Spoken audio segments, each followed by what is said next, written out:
జగన్మోహన్ రెడ్డి వెళ్ళిన ప్రతి ఒక్కటి దగ్గరికి ప్లకార్డులు ప్రదర్శిస్తున్నారు, ఫ్లెక్సీలు కడుతున్నారు. ఏం చేద్దామని మీరు గవర్నమెంట్లోకి వస్తే ఇంతకన్నా ఎక్కువ అరాచకం సృష్టిస్తున్నారా? ఇది వార్నింగ్ కదా సార్? ఇప్పుడు జగన్మోహన్ రెడ్డి గారు ఏమైనా చెప్పారా ఎక్కడన్నా? ఏమని?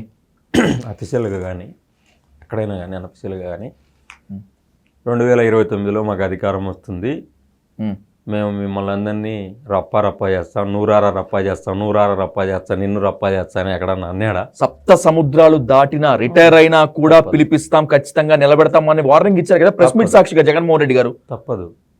ఎందుకు ఇలాంటి అధికారులు? ఇందాక మీకు చెప్పాను కదా, ఒక అమ్మాయి విషయంలో ఏం చేశాడు అనేది.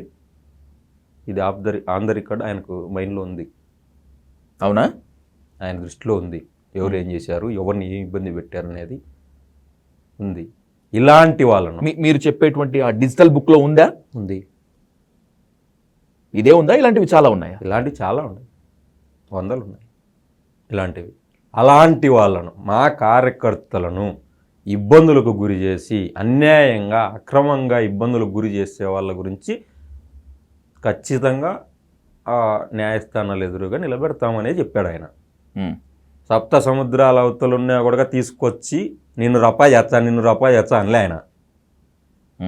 న్యాయస్థానాల ఎదుటగా నిలబెట్టి మిమ్మల్ని దోషులుగా చూపిస్తాం అనే చెప్పినాడు. కానీ మీరు అనుకున్నట్టు వాళ్ళు అనుకున్నట్టు రప్పా చేస్తా అంటే ఏందో కాదు అది.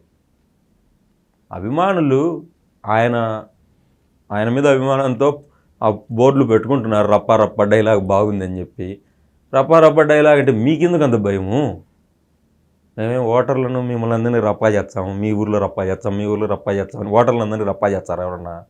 ఎవరిని ఏం చేయలేం కదా. ఈ విధంగా ఇబ్బందులకు గురి చేసిన వాళ్ళు అన్యాయంగా. ఇప్పుడు మాచర్లో పిన్నెల్లి రామకృష్ణారెడ్డి గారు ఉన్నారు. ఆయన విషయంలో ఏం జరిగిందనేది మొత్తం చూస్తాను స్టేట్ అంతా. టీడీపీ వాళ్ళే ముక్కు నేలేసుకుంటున్నారు ఆయన విషయంలో జరిగేది. నాకు తెలిసిన టీడీపీ వాళ్ళు కూడా ఇంత దారుణం అసలు చేస్తారనుకోలేదే అంటున్నారు. ఆయన విషయంలో ఏం జరిగింది? టీడీపీ వాళ్ళు చంపుకున్నారు.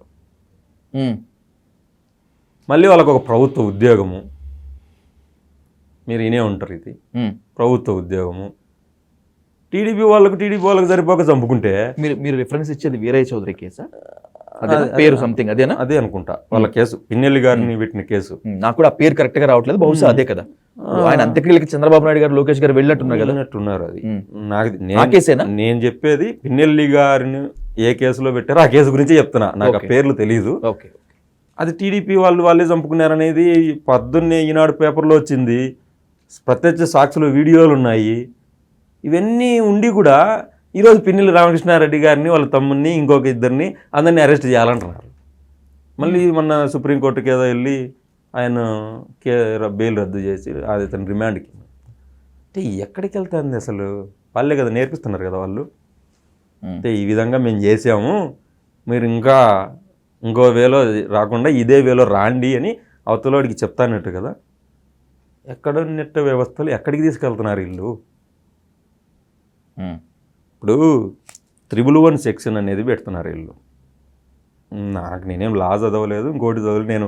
నేను కూడా జైల్లో ఉన్నాను కాబట్టి ఆ సెక్షన్ల గురించి నేను ఆడ విన్నాను కాబట్టి చెప్తున్నా. 311 అనేది దేశద్రోహం కేసు. అది ఎవరికో ఉగ్రవాదులకో ఎవరికో పెట్టాల్సిన కేసు అది. సెక్షను ఎవరికి పెట్టారు? మాకు పెట్టారు 311. ఏమి ఎట్టుపోతుంది అసలు? 311 చెల్లదు అని చెప్పారు తర్వాత సుప్రీంకోర్టు. 311 చెల్లదంటానే సుప్రీంకోర్టులో గైడ్ లైన్స్ వస్తానే సోషల్ మీడియా కేసులు అరెస్ట్ చూపించకూడదు, 7 ఏళ్ళు లోపల ఉన్న వాళ్ళు అని చెప్పేసి ఏదో చెప్పారు, రిమాండ్ ఇవ్వకూడదని. వెంటనే ఏం చేశారు వీళ్ళు? గంజాయి కేసు పెడతా ఉంటారు. గంజాయి తీసుకొచ్చి గంజాయి అమ్ముతున్నారు, గంజాయి పెడతామంటారు. గంజాయి కేసు ఏంది? గంజాయి పెట్టడం ఏంది? అంటే ఏదో ఒక వేలో ఏదో ఒక విధంగా అక్రమంగా ఏదో ఒక కేసు పెట్టి వాడిని ఇబ్బందికి గురి చేసి వాడు జగన్మోహన్ రెడ్డి అనే అతనికి సపోర్ట్ చేయకూడదు. ఇది వాళ్ళ అంతిమ లక్ష్యం. నువ్వు కేసులు పెట్టే కొద్దీ వాడు ఇంకా ఎక్కువ పని చేస్తాడు తప్ప, రాటు తేలుతాడు తప్ప వేరే ఏం లేదు అక్కడ. మహా అయితే ఈ సంవత్సరం 2 ఏళ్ళు గమ్మునుంటాడేమో.